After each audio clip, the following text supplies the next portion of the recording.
बिस्मिल्लाहिर्रहमानिर्रहीम अल्हम्दुलिल्लाहि रब्बिल आलमीन वस्सलातु वस्सलामु अला सय्यिदिल अंबिया'i वल मुरसलीन।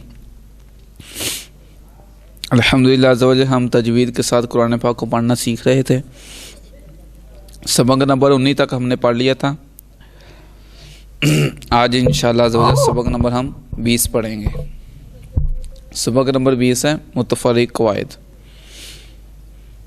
अब आपको पहले 4 लफ्ज़ लिखे हुए नज़र आ रहे होंगे। इसमें देखेंगे नून साकिन के बाद हुरूफ़ यलमुन में से कोई हरफ उसी कलमे में आ रहा है। जब नून साकिन के बाद हुरूफ़ यलमुन में से कोई हरफ उसी कलमे के अंदर आ जाए तो फिर हम इदगाम भी नहीं करते और गुन्ना भी नहीं करते, बल्कि इजहार करके पढ़ते हैं। इनमें आपने गुन्ना भी नहीं करना और इदगाम भी नहीं करना, ठीक है। अब इनको पढ़ेंगे। दुनिया बुनियानुन सिनवानुन क़िनवानुन, ठीक है ना।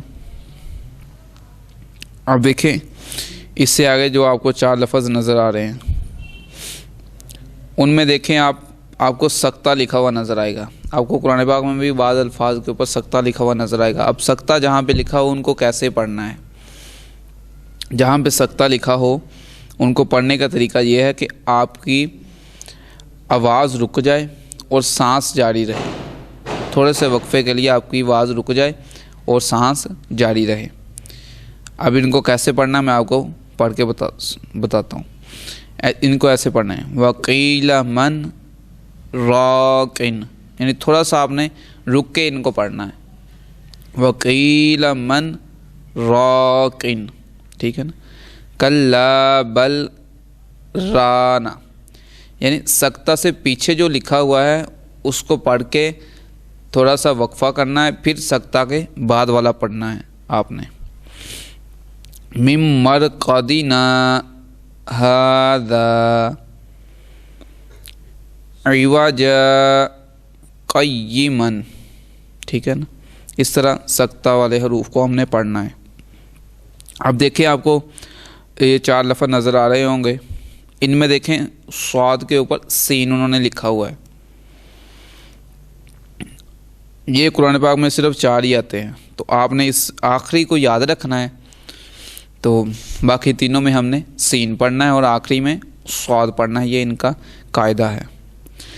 आखिरी को आपने बिमुस्वैतिरीन को याद रखना है, इसमें स्वाद पढ़ना है और बाकी तीनों में सीन। अब हम पढ़ते हैं यबसूतु बस्तातन, ठीक है। अम हुमुल मुसैतिरून। अब आखिरी में स्वाद बिमुस्वैतिरीन, ठीक है ना। इस तरह इन 4 को हमने पढ़ना है।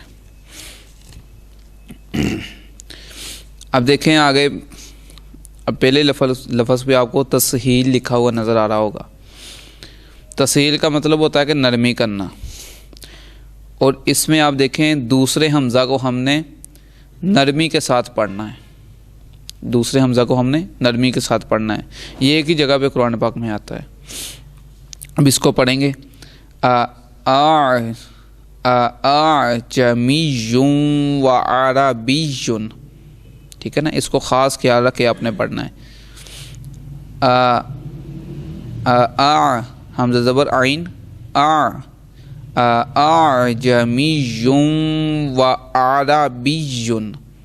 या को वाव के साथ मिलाना है क्योंकि या वाव के ऊपर शद आ रही है। अअजमियुन व अरबियुन। अब इससे अगले हरफ पे अब देखें आपको इमाला लिखा हुआ नज़र आ रहा होगा। अब जहाँ पे भी इमाला लिखा हुआ हो, ये कुरान पाक में एक ही जगह पे आता है। ये भी लफ्ज़ एक ही आता है कुरान पाक में। और इस रा खड़ा ज़ेर हमने पढ़ा था, रा खड़ा ज़बर रा, रा खड़ा ज़ेर री। और यहाँ पे इमाला लिखा हुआ है। इमाला जब लिखा हो किसी लफ्ज़ पे, यानी ये एक ही आता है। इस लफ्ज़ को जब हमने कुरान पाक में पढ़ना है तो आपने री नहीं पढ़ना बल्कि रे पढ़ना है। इसको कैसे पढ़ना है? रे मज रे हा, ठीक है ना। ऐसे पढ़ना है मज रे हा। बिसा लिस्मुल फुसूक, बिसा لسم الفسوق، اس کو ایسے پڑھنا ہے آپ نے۔ اللہ تعالیٰ سے دعا ہے کہ اللہ تعالیٰ ہمیں صحیح معنی میں قرآن پاک سیکھ کر اسی کے مطابق پڑھنے کی توفیق عطا فرمائے۔ آمین بجاہ النبی الامین صلی اللہ تعالیٰ علیہ وسلم۔